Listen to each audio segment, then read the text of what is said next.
आप सभी को प्राण प्रतिष्ठा समारोह की बहुत बहुत शुभकामनाएं। नमस्कार, आप देख रहे हैं कैपिटल टीवी की स्पेशल स्टोरी और मैं हूं आपके साथ साइमा। आखिरकार वो ऐतिहासिक दिन आ ही गया जिसका इंतजार पूरा देश कर रहा था और अयोध्या में राम मंदिर की प्राण प्रतिष्ठा भव्य तरीके से संपन्न हुई।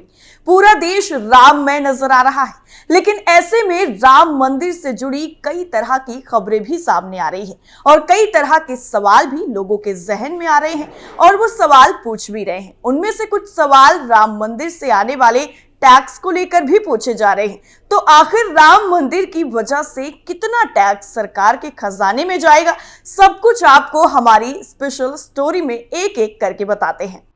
राम मंदिर की प्राण प्रतिष्ठा संपन्न, सरकार को कितना होगा फायदा, राम मंदिर से कितना आएगा टैक्स, एसबीआई की रिपोर्ट ने बताई सच्चाई। उत्तर प्रदेश की अयोध्या नगरी में भगवान राम अपने जन्म स्थान पर विराजमान हो चुके हैं। ये शुभ घड़ी ना सिर्फ भक्ति और आध्यात्म के लिहाज से बेहद ही अच्छी है, बल्कि ये उत्तर प्रदेश के विकास को नई ऊंचाइयों पर पहुंचाने की भी एक नई शुरुआत है। जी हाँ, स्टेट बैंक ऑफ इंडिया की एक रिपोर्ट जारी हुई है जिसमें ये बताया गया है कि आने वाले वक्त में अयोध्या का भव्य राम मंदिर उत्तर प्रदेश की सरकार के लिए बेहद ही फायदेमंद रहेगा। अयोध्या से जुड़े पूरे धार्मिक आर्थिक तंत्र की वजह से यूपी सरकार को हर साल कम से कम 20 से 25 हजार करोड़ रुपए का फायदा होगा। एसबीआई की एक रिपोर्ट में यह दावा किया गया है कि अयोध्या में राम मंदिर के पूरे होने और यूपी सरकार की तरफ से पर्यटन को बढ़ावा देने के लिए किए गए कामों की वजह से वित्त साल 2025 में 20 से 25 हजार करोड़ रुपए की ज्यादा कमाई हो सकती है। साल 2022 में उत्तर प्रदेश में आए घरेलू पर्यटकों की तरफ से जो खर्च किया गया था वो 2.2 लाख करोड़ रुपए था। वहीं विदेशी पर्यटकों की तरफ से 10,000 करोड़ रुपए खर्च किए गए थे। इस बार अगर देखें तो यूपी सरकार के बजट में टैक्स कलेक्शन 2.5 लाख करोड़ रुपए तक पहुंच सकता है। आपको बता दें कि यूपी ने पर्यटन के क्षेत्र में साल 2023 में सारे रिकॉर्ड तोड़ दिए थे, जहां साल 2021 की तुलना में साल 2022 में 200% ज्यादा पर्यटक आए थे, जिनकी संख्या 32 करोड़ से ज्यादा थी। तो विदेशी पर्यटकों की संख्या भी 2.21 करोड़ पार हो गई थी। क्योंकि अब अयोध्या में रामलला की प्राण प्रतिष्ठा के बाद आम भक्तों का आना भी शुरू हो जाएगा, तो ये आंकड़ा बेहद ही तेजी के साथ बढ़ेगा। एसबीआई की रिपोर्ट को अगर माने तो साल 2028 तक भारत की अर्थव्यवस्था 5 ट्रिलियन की हो जाएगी। अकेले यूपी की जीडीपी 50 बिलियन डॉलर को पार कर सकेगी। ये पूरे देश के किसी भी राज्य की तुलना दूसरे नंबर की रहेगी। वहीं उत्तर प्रदेश राज्य को केंद्र की तीर्थ यात्रा, कायाकल्प और आध्यात्मिक विरासत संवर्धन अभियान प्रसाद योजना से बड़ा लाभ मिलता हुआ भी नजर आ रहा है। इसमें यह कहा गया है कि अयोध्या के राम मंदिर और राज्य सरकार की बाकी पर्यटन योजनाओं के चलते यूपी सरकार को मोटी कमाई होगी। अयोध्या पहले से ही आस्था का बड़ा केंद्र है और यहां बड़ी संख्या में पर्यटक पहुंचते हैं। अब जबकि राम मंदिर का उद्घाटन हो चुका है तो इसके बाद पर्यटकों की संख्या में और ज्यादा बढ़ोतरी की उम्मीद जताई जा रही है। इतना ही नहीं, अयोध्या में राम मंदिर के उद्घाटन के बाद यूपी की किस्मत चमकने वाली है। दरअसल ग्लोबल ब्रोकरेज फर्म जेफरीज का तो यहां तक कहना है कि अब अयोध्या में हर साल करीब 5 करोड़ सैलानी रामलला के दर्शन करने आएंगे। जेफरीज ने कहा कि राम मंदिर का निर्माण पूरा होने से भारत, खासकर यूपी पर आर्थिक रूप से बड़ा प्रभाव दिखेगा। अयोध्या अब देश का नया टूरिस्टल स्पॉट बन चुका है। यहाँ देसी और विदेशी दोनों ही तरह के पर्यटकों का तांता लगा रहेगा। इसका सीधा लाभ यूपी सरकार को भी मिलेगा और राजस्व बढ़ेगा। यूपी सरकार के खजाने में करीब 25 हजार करोड़ रुपए का टैक्स आएगा। अयोध्या में विकास कार्यों पर अब तक करीब 83 हजार करोड़ रुपए खर्च हो चुके हैं। इन पैसों से नया एयरपोर्ट, रेलवे स्टेशन, टाउनशिप बनाने के साथ ही सड़कों की कनेक्टिविटी भी बेहतर की गई है। अब यहां पर नए होटल बनेंगे और बाकी आर्थिक गतिविधियों में भी इसका इजाफा होगा। ये भारत के टूरिज्म सेक्टर के लिए बूस्टर की तरह ही काम करेगा। जेफरीज ने यह भी बताया है अपनी रिपोर्ट में कि राम मंदिर के निर्माण में अब तक करीब 22.5 करोड़ डॉलर यानी 1867.5 करोड़ रुपए खर्च किए जा चुके हैं। अयोध्या अब वैश्विक धार्मिक स्थल और आध्यात्मिक टूरिज्म हॉटस्पॉट बन गया है। इससे कई सेक्टर को भी काफी ज्यादा फायदा मिलेगा। Hotel, airlines, hospitality, FMCG, travel और सीमेंट उद्योगों को राम मंदिर से बड़ा आर्थिक लाभ होता हुआ भी नजर आ रहा है।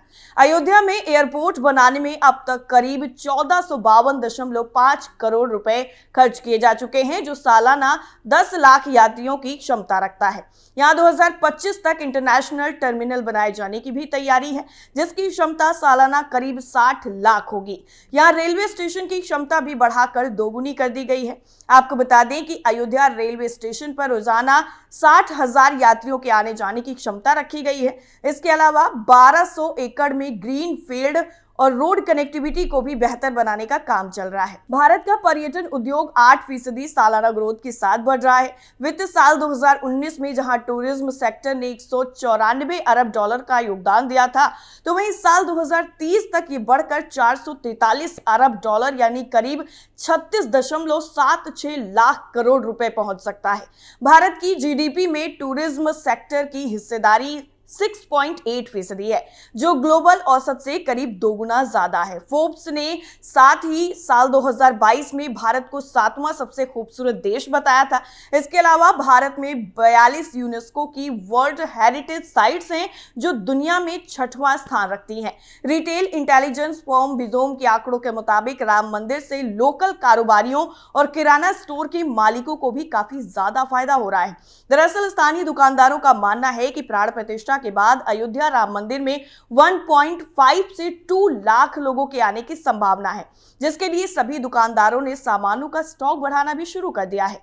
अयोध्या के किराना दुकानदारों ने आने वाले दिनों को देखते हुए 32% ज्यादा डेली यूज प्रोडक्ट्स और किराना सामान का स्टॉक करना अभी से शुरू कर दिया है। यहाँ तक कि गर्मियों में यूज होने वाले सामान जैसे कोल्ड ड्रिंक्स का स्टॉक भी पिछले साल की तुलना में 60% तक बढ़ा दिया गया है। चॉकलेट, पैक्ड फूड और ब्रांडेड प्रोडक्ट्स की इन्वेंट्री में 23 से 52% तक का इजाफा किया गया है।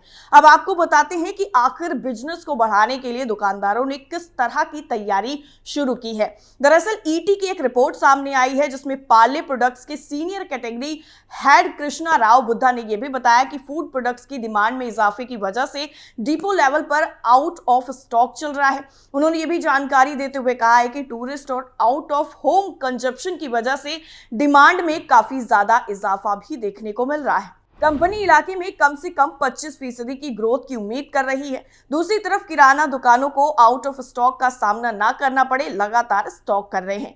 Uttar Pradesh fast moving consumer goods कंपनियों के लिए सबसे बड़ा मार्केट है। आने वाले सालों में अयोध्या की कैपेसिटी तिरुपति के बराबर हो सकती है।